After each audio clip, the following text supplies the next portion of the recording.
And Michelle, over the past year, what would you say has been your biggest takeaway leading through COVID, leading through these times? No one person can do it alone. You have to rely on others. You have to rely on others, and you have to have teams of people you can count on. And so, it just speaks to the importance of, when we're not in crisis, building good teams, having high standards for performance, being able to be accountable, and all those things that are important in regular times become even more important in hard times. So I just, I cannot say enough about the generosity of individuals. When you pick up the phone and call because you need help, they're there for you. And that generosity, it's been nice not to learn maybe, but to have it reaffirmed when you need it most. Yes. And how different is it leading through a crisis versus, regular times, leading your team, leading your organization? We've just come through the largest voluntary hospital merger in Canada, right? We've been on a journey. So we've had a lot to do. And I would say that this has definitely been a challenge to our physical and our mental resilience. And it's just more of, right? It's not that it's new, it's just more of it coming at us. And so I would say probably the biggest issue is how much is out of your control. And just becoming comfortable with that uncertainty. Yeah, I love that because often leaders get caught up in terms of that control, and that's where it gets a little sort of dangerous. Yeah. Now, you joined Trillium in 2012, and as you mentioned, you successfully oversaw the merger that formed Trillium Health Partners, one of the largest community-based, academically affiliated acute care facilities in North America.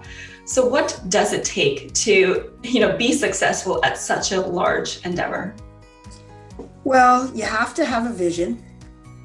You have to have the right team, and you have to have the courage to achieve it. It's a pretty simple recipe. And then after that, it's just a lot of work, right? You set your plan, you work your plan. You set your plan, you work your plan. And in those moments, it comes back to something we talked about earlier, in those moments where you are taking two things and putting them together to be something different, not allowing one thing historically to overshadow, but to create net new. And so having the courage to say, we're not going to look the other way. We're going to tackle these historical things that held us back. That's been an important part of this journey. An important part of our success is never looking away and not just making this an administrative coupling or connecting, but a true integration. Right. Or for cultural transformation. All about culture. Yeah. If integrations are about culture, they'll be successful. If integrations are about a business proposition only, they will be unsuccessful. All the research tells you that. Right. And what would you say has been your biggest leadership failure, or, not even failure, but maybe something that has taught you a lesson that you've taken away? There's lots of things I don't do well on any given day. I'm not patient enough. I don't listen, whatever. But I would say on a more systemic kind of note, probably my biggest leadership failure, and I think all leaders would say this, is the longer you are in roles, you can take too long to make decisions about people. A lot of my career was start up and shut down and fix, so I'd have to make decisions quickly and put teams together, and if teams weren't doing well, make those changes and stuff. When you've been a CEO for a long time in an organization, you don't change it as much. And I look back sometimes and I think, I waited too long to make that change. In a previous life, I would have done that faster. Yeah, so I would say just to remind leaders to, when it comes to leaders in particular and people, if you have leaders who are really struggling, you really have to ask yourself, are you going to be able to get them there?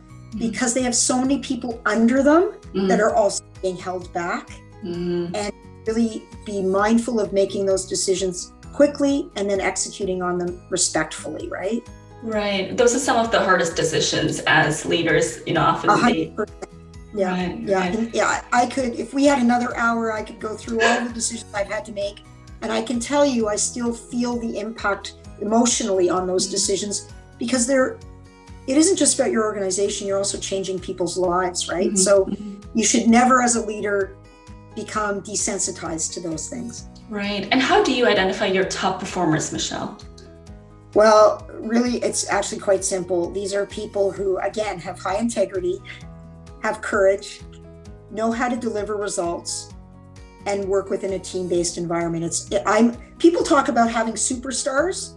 I talk about having constellations of leaders, because no one star can burn as bright without everybody else. That's so nicely put, yeah.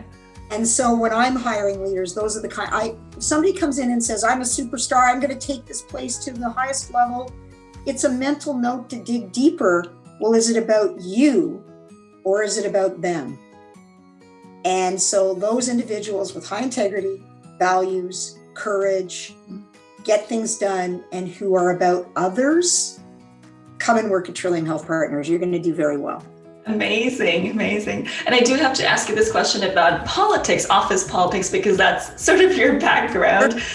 And, it exists in all workplaces, no matter what people say. So how can a leader successfully navigate this thing that we call office politics? Well, I don't think you navigate it. I think you come at it head on. Mm-hmm. Let me give you an example. The person who comes into my office and says, Michelle, I don't want you to say anything, but I'm really having trouble with. I'm like, no, that's not on. There's two ways we can handle it. You can go back and I'll help coach you on how you handle the issue. And you can take it on, and that's okay. But I'm going to check in to make sure it's okay. Or we can go together. But you're not coming to tell me and we're just going to leave it there. I don't let people leave things hanging. Right.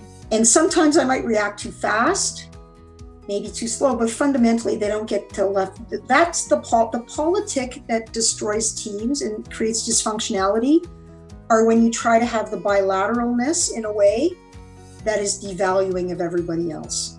And so gossiping, the friendly chat with the CEO where you're really delivering a message, but you don't want anything to be done, not on.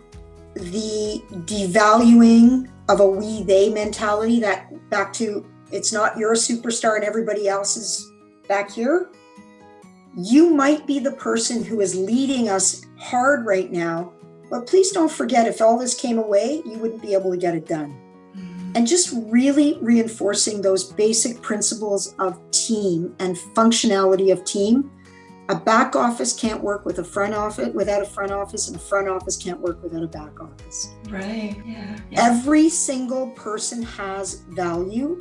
Every team has value. And the politics is always about power, influence, positioning and stuff, and who gets more money and less money. We take all that out of the equation. In our conversations, we normalize that. Awesome. Thank you. That was so nicely put,